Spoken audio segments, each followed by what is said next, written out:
Just like butterflies, we gather colors and patterns through every experience. This podcast is my collection of the most vibrant ones I have found, their stories, their transformations.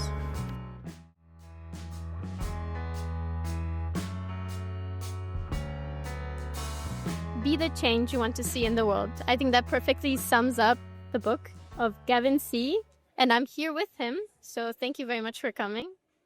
Thank you for having me. So what inspired you to write this book? Well, I think first and foremost, thank you for inviting me today to share a little bit more about my book that I've written. And what inspired me to write this book really started from having gone through many different challenges in my life. Because of my father's work, I found myself having to move between Singapore and Melbourne, Australia, between the age of 10 and 17, found myself having to undergo 7 schools in 7 years. And as a result of the changes that I had to go through, I was struggling with both severe bullying as well as different forms of rejection across the different schools that I had to attend. And it was through overcoming many of these challenges and looking for my answers to find peace and balance that I had come across the value of true humility. And that began my journey to finding my identity in positive outlook. And today writing this book was to encourage more people in our modern society to find the same too. Yeah. So what would you say does true humility mean at first? I think or what should we aspire to with the book? I think at its core, a good way to summarize what true humility is defined by, C.S. Lewis, he had written a few good chapters on humility in many of these books that he had written. And the way that he summed it up, which had been my starting point as well, to better understand what true humility means, he once said that true humility is not thinking less of yourself, but thinking yourself less. And applying his principle in true humility and taking a step further, I understood that true humility was also about finding my balance equation and balance mindset of having a 50% focus on my strengths and a 50% focus on my weaknesses as I start my day and as I go through the day, and how I end my day should be a conscious effort to striking my balance through both the good and the bad that I think many of us from time to time struggle with as well. Yeah. And I guess you weren't always perfectly balanced, always perfect strength focused and weakness focused. So did you go through any ups and downs while growing up? Oh yeah, for sure. I think the journey of finding my balanced mindset, it's an uphill battle most of the time. It took quite a number of years for me to find my balance in terms of the strengths and weakness focus. I think in past habits and past behaviors that many of us might go through, it can cause us to slip back to times when we put more attention to our strengths and finding ourselves in place of overtly stressing out on our expectations, our life objectives and goals. And then later on in life too, when we're going through seasons of trials and tribulations and finding ourselves in a place of feeling like we're the worst person when we wake up each day and going through the whole day feeling depressed or maybe even jaded as well. Yeah. So we've actually just gone through your 3 personalities in the book. Yeah. Should we start with the first one then? We can do that. Then we have Miss Downer. We can also show it on the screen later. So Miss Downer is mainly focused on her strengths, right? Yeah, so starting with my first character that I introduced in my book, True Humility, Miss Downer is an exemplification, a personification of times where we bring our strengths and hide our weaknesses behind us. So it's almost like a good way to put it would be when we face the world and our challenges each day, it's almost like we tell ourselves that I can do it. Today is going to be perfect. And we do everything to make sure that we keep on to that image that we're putting out to the world. And we're telling ourselves to do that same reflection too. I think over time, through seasons of phases of life, the more you slip into an overtly strengths-focused mindset, it's almost like you're heading in a straight direction and you're not looking backwards at times to check if things are catching up to you. It's not to say that not because you're not looking to the back, it doesn't mean that your weaknesses are not catching up to you, because it probably is. It's just that you are hit with a sudden halt to your expectations, your expectations of yourself. And when it finally catches up to you, that's when the whole Miss Downer perspective or the persona that you're holding so close to you gets completely shambled. Yeah. Maybe you can give a Smash. quick summary or how Miss Downer acts or who she is actually. So Miss Downer is a representation of our everyday person that we all have in each and every one of us. Times when we maybe start to assume that things are going well, that our strengths of a highly positive mindset, we need to keep up to that momentum that we've been building. And every single day, it has to go according to your very structured life, your very structured activities that you have been building up over So it could be months someone and years. Yeah. very perfectionist. Someone who has very high goals, very perfectionist, and leaves everything behind just to focus on those goals. Yes. Right? And I'm not saying that is necessarily wrong or right, but it's one way to personify how it looks like when you live a very structured life with very little room for mistakes, with very little room for changes. And as a result of that, the fine line between success and failure, the fine line between positive outcomes and emotions and setbacks and negative emotions, is kind of like if one little thing tips over, it's almost like you swing all the way to another perspective and another pendulum, On the which other we explore extreme again. Yeah, on the other extreme end, which we explore later on in our discussion of Mr. Numb. Yeah, Mr. Numb, okay. Should we go straight ahead we to can, Mr. Numb? can do that. Yeah. Then I can show you the Sure. other picture and you can start explaining what his life looks Sure. like, maybe. So here we have Mr. Numb. So Mr. Numb is when we slip into the other spectrum, an extreme perspective, when you used to tell yourself that when you can achieve your goals, I can do it. Everything's going to be perfect. And now you're waking up each morning and ending your day with, today's the worst day. Today is such a horrible day. And through the entirety of your day, you're so centered on your negativity. You're so focused on how everything around you, what you're working on, is causing you to see the worst pictures, and you're visualizing all the negative mindsets, and it's exemplifying through your body language as well. I think one way to see it would be stepping into class, and when someone asks you, how's your day? They're like, all good. And you proceed to do whatever you need to do, but your emotions are heavy.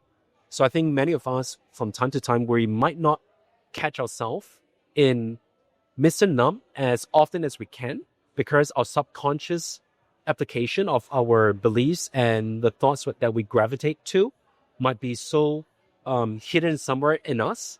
And for far too long, these are the thoughts that we're waking up to. And at some point in time, one way to tell if you're struggling in an overtly weakness-focused mindset would be looking at your own body language. Have you been looking down on the ground for far too long when you start your day? Have you been staring out of the window for far too long too, as you are thinking about what's happening in your life, how you're feeling, how you're processing your day as well? These were things that I was going through. And as I started to become more introspectively cognizant of what feelings I feel and what emotions am I gravitating to, that was when I recognized that, hey, I think I look, feel, and I can relate to a Mr. Numb, and that was not a good place to be in, and found myself experiencing an overtly weakness-focused mindset, especially when I was going through the different struggles of the challenges that I faced in my formative years. There were so many days when I wake up, I'm like, today is yet another day where I might get bullied in class and in school, and I just didn't have the answers to it, and every day feels like more than 24 hours, and I carried that with me for so long that my perspective started to shaped into seeing the worst of myself, and I could not see my strengths at some point in time. So when was the exact turning point? Do you have a specific scenario or anything where you said like, stop, I have to change something? And what? So my early part of my before pre having gone through the different sets of challenges that I've gone through, I would say that life had looked at some point in time in my primary school years like a Miss Downer.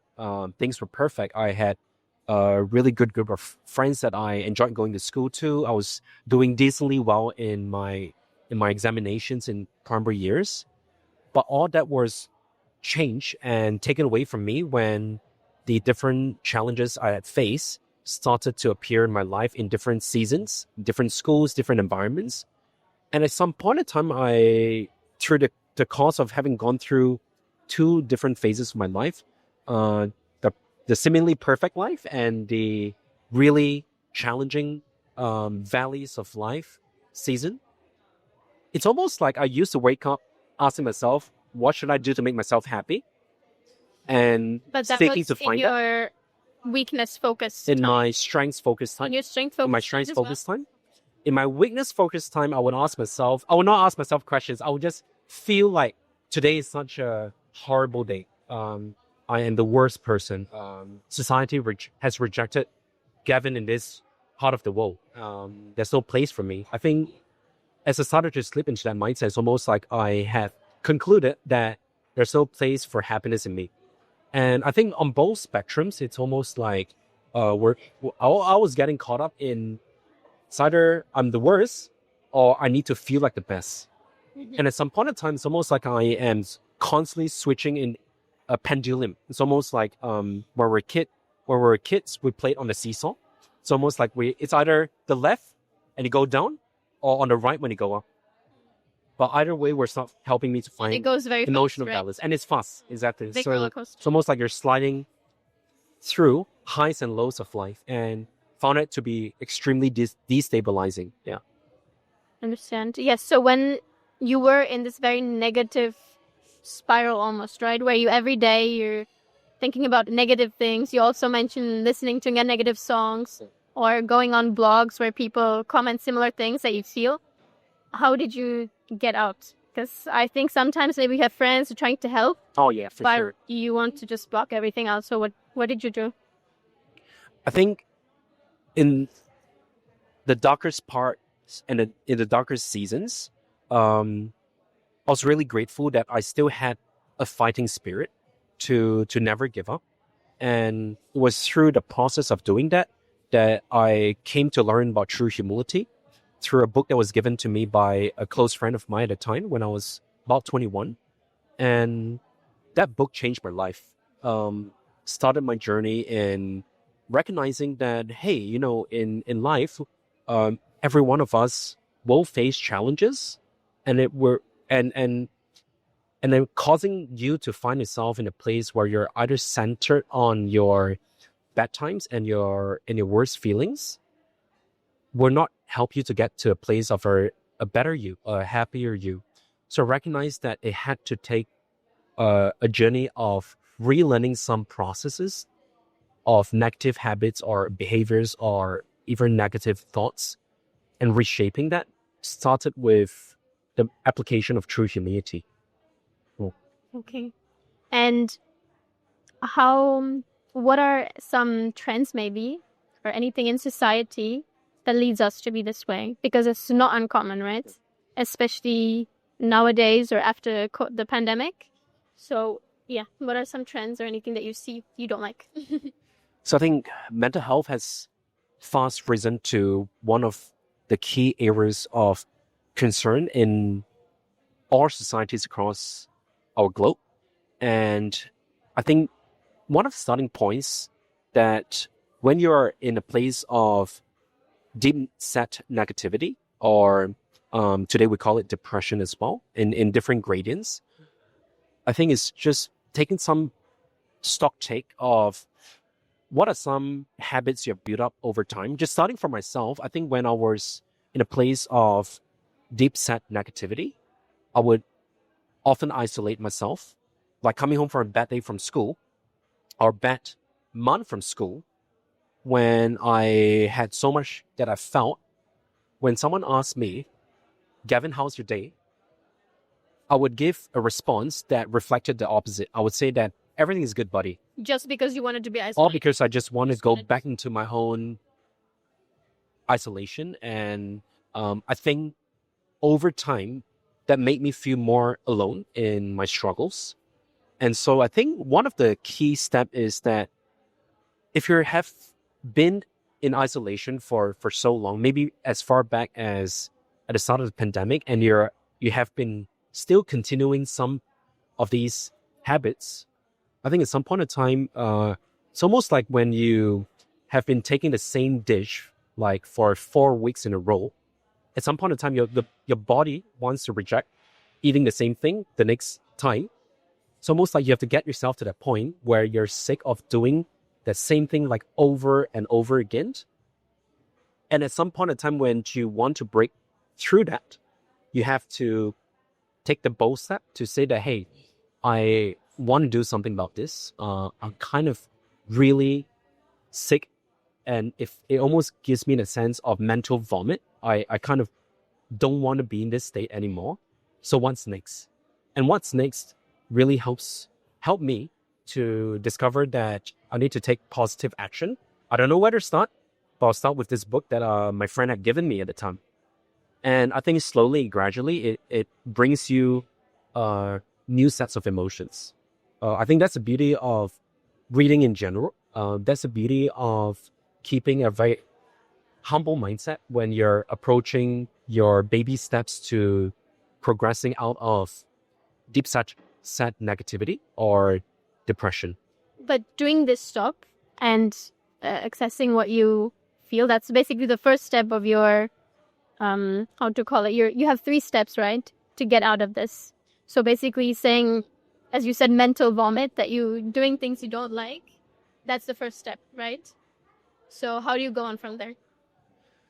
So the starting point would be getting yourself to a point where you're kind of so tired and exhausted from sad songs, negative melancholic posts, and isolation in general. Is that the A in ART? That helped me to assess where I'm at. And the next part would be the reflecting part. So what can I do next?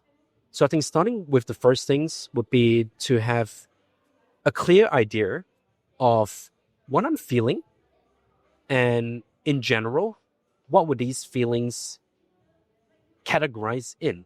Has it been like 80% negative in my whole week? Has it been like 5% of positive thoughts and emotions? Has it been like 15% of neutral emotions? And neutral emotions will refer to feelings of jadedness, will refer to feelings of numbness as well. Mr. Numb, sorry, is numb, right? So 100%. 100% numb, yeah. 100% negative. Yes. Negative or neutral, yeah. So that's the starting point. Just having a good reflection on emotionally, how am I feeling today? Today we call it emotional check-ins with yourself. And it's healthy from time to time to put some reflection to the percentages. It doesn't have to be a science, and doesn't have to be accurate, so to speak. It's just for you to assess, like, in general, how am I feeling? Am I like a 7 out of 10, a 2 out of 10, a 1 out of 10 on which aspects of the emotions? And once you understand that, on reflection, next step would be to ask yourself, have I been gravitating to more of my weaknesses and reflecting on that, and applying that in my daily life? Have I been applying maybe more of my strengths too, and it's causing me frustration? How do I strike a balance it? Okay, so now I have stopped. I'm saying I don't like what I'm doing. I've reflected. I'm saying I'm 100% negative. And then what can I do? Or maybe some questions I can ask myself. Yeah, which brings me to the last step of the method, which is the think. So when you think about what's not in your control, see, many times it's what's not in our control that causes us frustration, maybe taking our anger on people around us, maybe taking out our own inner frustrations, and applying coping mechanisms. And that causes us to spiral and keep ourselves in the same bubble of today's a horrible day. Today is not going to look different from tomorrow and yesterday. So I think what's important, really, I think start with what's been causing you to feel like things are beyond your control. Has it been the past? Has it been dwelling on a traumatic experience recently? Has it been maybe not adapting to your new environment? Can you maybe apply it to when you were in this situation? Yeah, for sure. Exact, Yeah. So one way to see it could be, I recall times when I would be so deeply frustrated with attending a new school, having gone through like many different schools. At some point of time, like, I don't know how to make friends. I have no idea. Should I talk about hobbies? Should I talk about my own personal interests? I don't know. I don't know what to do. At some point of time, staying to the same perspective was robbing me of my daily joy. And I realized and recognized that focusing on my circumstances that are scars from the past and applying that same perspective into a new day, a new moment, a new circumstance could be affecting the way that I am approaching my first step to positive progress. And I realized that to focus on my uncontrollables was probably not helpful to make changes. It's like taking ownership of the situation. Taking ownership of the situation. Like, okay, I cannot change my school. Yes. What can I do, right? Exactly. And choosing to make positive visions, even though your circumstances and the past were not exactly positive, but you choose to see it. And over time, controllable aspects starts to be your core focus in your baby steps to positive change, recognizing that what are things that are in my control. I can control my choice of values. I can control my positive thoughts. I can control how I respond to my inner reflections too. And as I start to do that, things will start to look a lot more balanced as well. Yeah.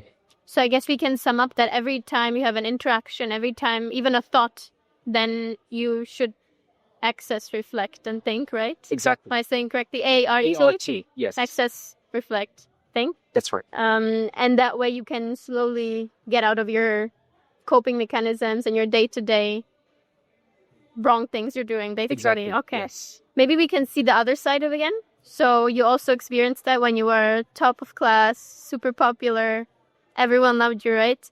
But then it changed. So if you're in that high, I guess I don't think you want to change anything. Yeah. So why is that bad to be in that high? Yeah. So it's funny, right? In life, we fight to find our mental Mount Everest. And we all want that. We want to experience the highs. It's not necessarily a bad thing to want to be successful in every sense. But I think when you are in the chase to get to the top of whatever mountain you're chasing, could be academic success, could be personal life success, could be relationship success, I think complacency could also kick in. And that's where your subtle imperfections are starting to also creep into those cracks that are starting to affect your momentum, your objectives. And over time, it's almost like when we reach the top, sometimes we're like, so this is it? Like, is there nothing more after this? That's very popular among very high achievers, right? Yes. Someone who won a gold medal, for example, Olympics, even if you don't go as high as that, then you don't know what's after. Exactly. And I think what I came to realize as well in my journey as in today, what I do as an author, as a speaker, there are certain pinnacles that I have achieved. And I think I had to be very conscious that I could fall into that same trap as well of hitting the top of whatever mountain I'm trying to achieve and come to a point where I'm like, what's next? I think over time, I realized that it's so important to focus on the climb, focus on the journey. The process of progress is more beautiful than the destination itself. And through the course of enjoying what you do, enjoying the impacting, the outreach, the beautiful interactions that I've had over the course of working on talks and workshops on topics that I believe have empowered many lives. I think that in itself is the destination. So it's not necessarily termed as success at the top, financially or quantity. I think it's the destination in the process itself. It's almost like to reshape what success looks like can impact the way that you find your emotional balance as well. And that's how you can also share the success with other people. Exactly. It wouldn't be nice to, I don't know, be the best-selling author, right? But no one cares. Exactly. So I think in the case of high achievers, in the case of maybe some of you listening into today's interview, can feel like, hey, that sounds like me. At some point in time, I realized that I have some sense of wanting to be achieving all my goals within a certain period of time.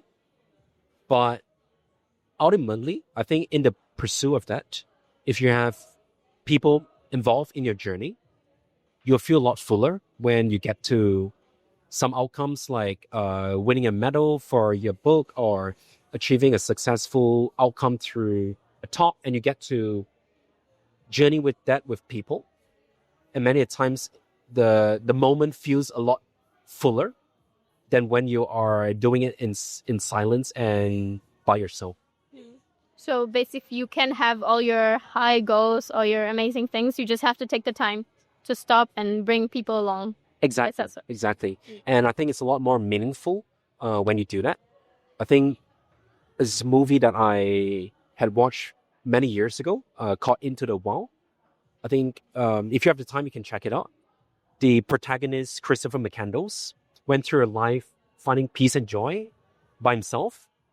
But when finally he had a life-changing moment when he consumed a poisonous flower and was beginning to die a slow death, he realized that I've chased the sun, I've chased the sunset, and yet I'm dying in my last breath, feeling like the loneliest person in the world. And I realized that, or rather he realized that happiness is real when I get to share that. Happiness is real when shared.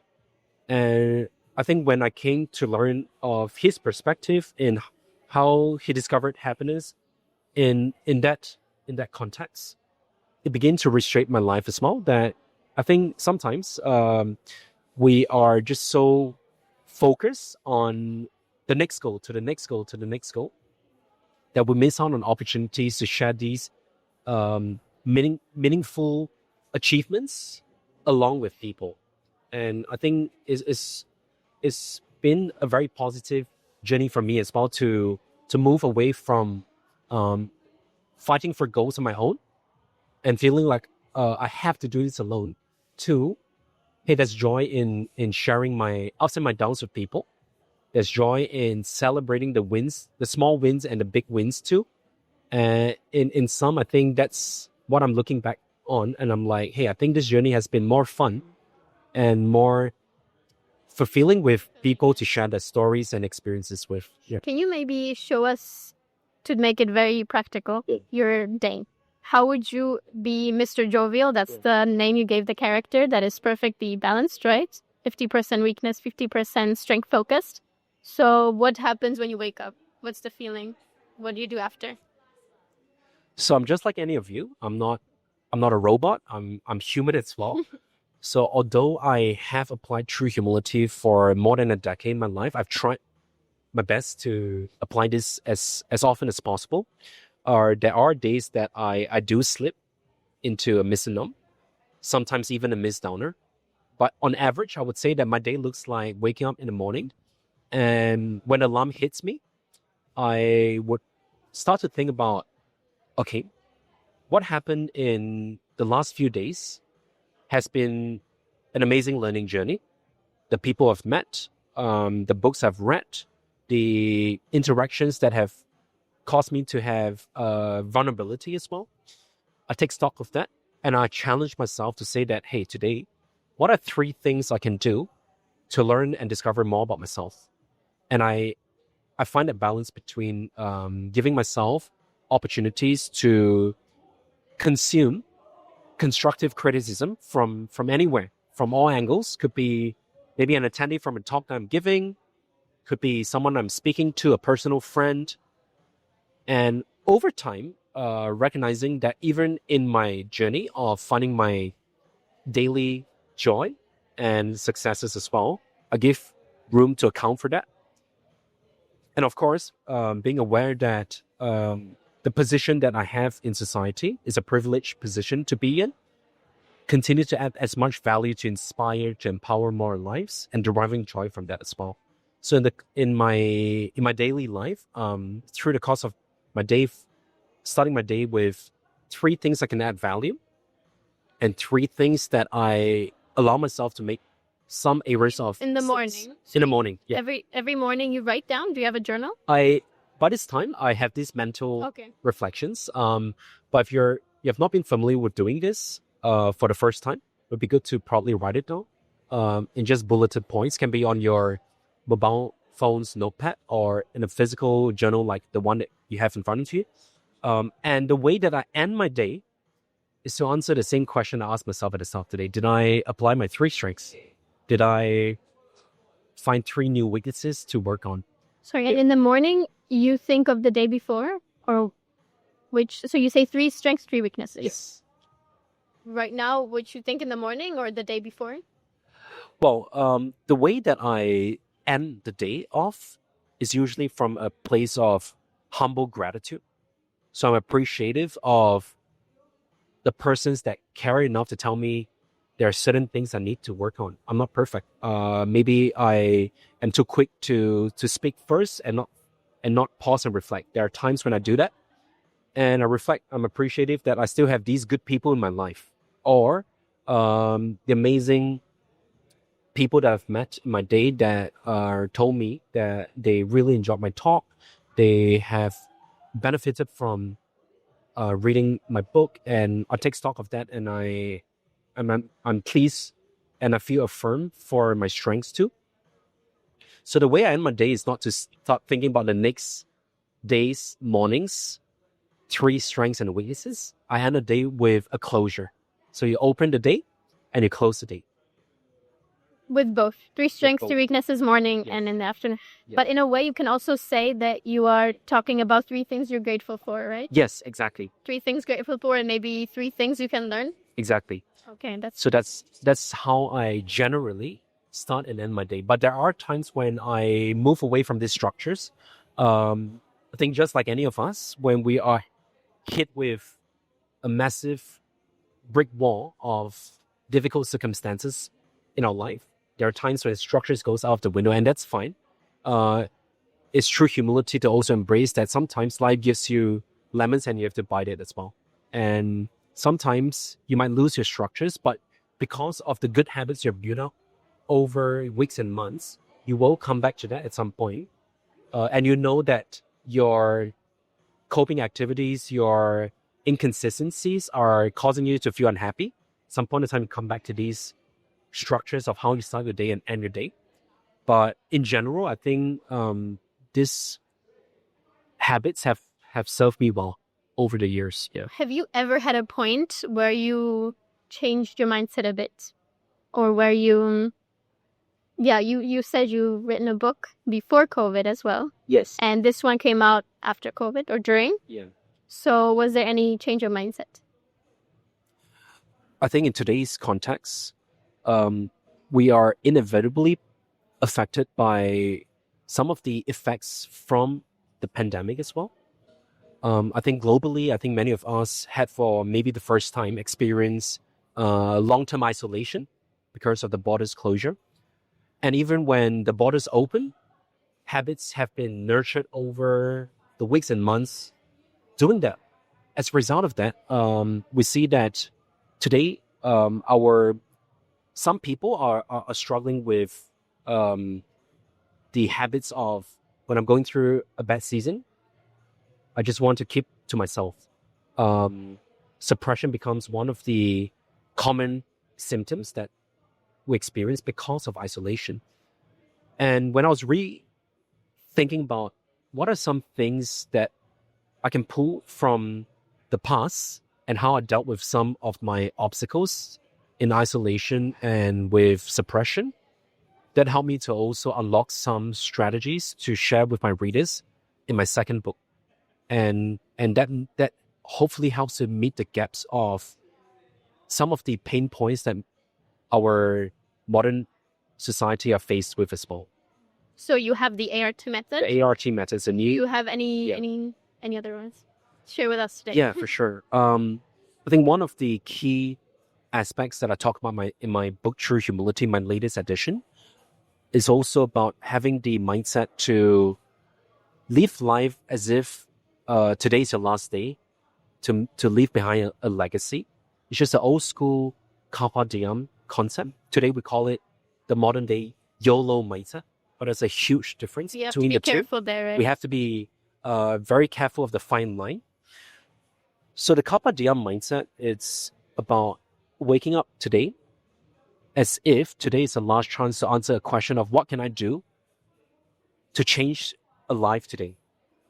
And it's a very broad question, but you can keep it also concentrated on a few key areas. So I think one is to add value to someone. Second is to leave a message of inspiration for the day. And maybe the third could be a practical action to be of service to someone. And that has helped me to also recognize that there's value when we look out for someone. There's value to be a bigger person in general. And there's joy in doing that. I think when I used to wake up asking myself from a YOLO perspective that you only live your life once to make yourself happy, at some point in time, it was making me also really self-centered. That's the difference. It's YOLO, you only live once, so what can I do right now to make me happy? Yeah. But Carpe Diem is more about what can I do for others? Yeah. But I have one thing that may be a big problem with it. If you're in a bad place, like Mr. Numb, can you pour from an empty cup? Let's say you're very depressed, and then you hear now, oh, I should help people, but you're completely in isolation. Yeah. How do you get out? Is it the arts method? Anything else? Maybe drawing from my own experience, when I used to exemplify a Mr. Numb, you're absolutely right. It's probably mentally impossible or an extremely uphill battle to go from like months and years of isolation and suppression and doing things and having coping mechanisms to get through seasons of life to like, I now want to have the fighting spirit to help more people. Probably not. You probably also don't like people much. Yeah. You would see the world in a negative way. You wouldn't want to go out and help because you think maybe they're against you. Exactly. So I think in that process, we have to break it down into phases. So I think the first step for me was to recognize that I think I need to heal first. I need to make sense of what happened to me for so many years and how did I get here? And as you start that healing process and you do that inner self-building and a resilience piece, you start to work into a place of healing. And that process doesn't have to be done alone as well. It can be done with people that you trust. Maybe that's also the crucial step, because if you do it alone, you will again focus on what can I do to make myself happy, right? Exactly. So we all need to, at some point in time, give and take as well. As you're healing, your cup is starting to get fuller. And to know that a person that has been supporting you has been going through a tough time too, that's when you take the first step to say that, is there something I can do for you too? And that's a very first step for you to get out of the shell of isolation into just a little bit of others' focus. And over time, you will find that, hey, it's getting a lot easier to to heal and to help more people as well. But it can work in tandem. It doesn't have to be done like I need to be fully well to help someone. It's like, for example, a doctor might be sick and still serving a patient in the clinic, but he might be just having a slight sore throat, but still can do his job, right? So I think Very nice comparison. I think sometimes we have to be a little bit flexible and not say that we need to have a structure of like 2 years to heal and then 5 years to help someone. It can be done concurrently. So I think as soon as you feel like I'm getting a lot better, I think I can do a little bit more to help people that have been helping me too. And that's where you have already stepped into other centeredness without realizing as well. But in a way, it's also a way to be humble, right? Yeah, because exactly. if you think, oh, I'm doing not well, and others should help me. Yeah, exactly. You can get there. Yeah. So I think it's also about recognizing that we live in this world, not depriving others of receiving help or giving help. I think we all have an important part to play to create a society that's a lot more connected. I think today we talk a lot about how we're so disconnected in general. But in order to get reconnected, the social fabric is built upon giving and receiving, emotional empathy, and humility as well.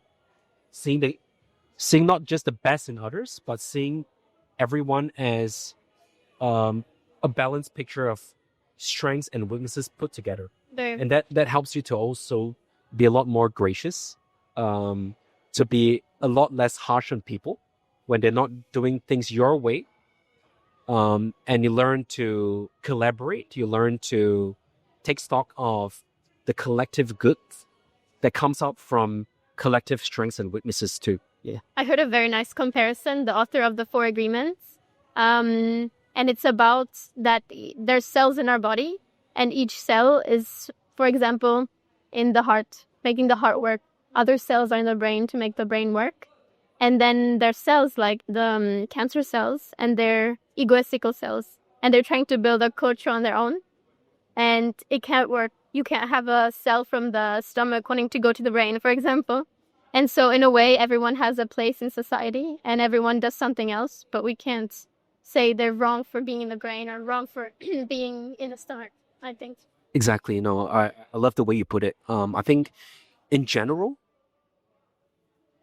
it's so sometimes frustrating when we're trying to do things all by ourselves. And I think joy sometimes is, when you're having a rough patch in life and you got a friend, it's like, hey, do you need a shoulder to cry on? Is there anything you can do just to be a listening ear to you? And most of the time when you are a recipient of a listening ear or of support when you least expect that, most of the time you would fight to give more to the person as well. It's almost like, sometimes you go to the counter with a friend and someone's like, and you ask out of courtesy, how much does it cost for my portion of the drink? And a friend's like, hey, I've got this, don't worry. Yeah. And you walk away, you're like, the next time I meet this friend, I make sure that I will not only get the bill, but do it at a better place too, right?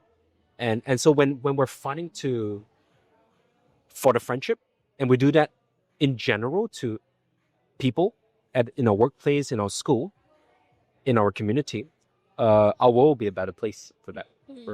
I think that's what it's about, right? Yeah. That the world becomes a better place. Exactly. Very nice. Well, you have much more projects now, right? You have started a company. So what are your future endeavors now? Yeah, I think what I've been endeavoring to achieve over the years since founding Soil of Humility, which is my social educational enterprise, back in 2020 during the pandemic times, the timing of the entry of true humility and the subsequent plans of outreaching to schools, communities, institutes of higher learnings on different platforms as well has been so enriching. And I love to continue to build the momentum and esteem on topics and pillars that are still very relevant and prevalent in our times on mental health, on our mental resilience piece, humility as well. And I'll continue to champion these both locally and globally as well. So these will be continue to be my core projects. And yeah, that's really I exciting. mean, that's what inspired this podcast as well, because you came to our school to give a talk, and now I could read the book and even meet you. So that's incredible. Thank you. Sure. Yeah. I think that's a good note to end on. And let's remember to make the world a better place, I think. Exactly. Thank you so much. Thank you so much. Thank you.